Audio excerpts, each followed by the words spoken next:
این کلیپو با هم دیگه ببینیم. معلم دبیرستان هستم و میخوام چند کلمه در مورد مشکلات دانش آموزان تو سال تحصیلی جدید صحبت کنم.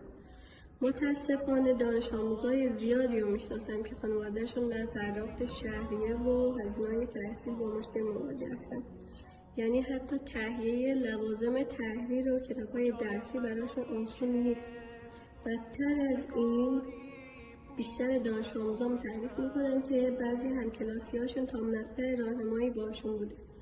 یعنی تا مقطع راهنمایی تونستن که درس بخونن یا بعدش به خاطر مشکلات مالی ترک تحصیل کردن. واقعا چرا باید دانش آموزای ما این چنین مشکلاتی رو تجربه کنن؟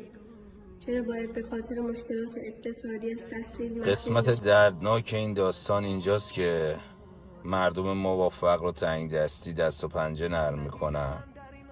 اون وقت یه سریا دنبال آباد کردن غزه و لبنان و سوریه و امثال هم هستن.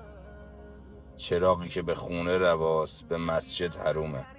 عالم چراغی تا ابد سوزد،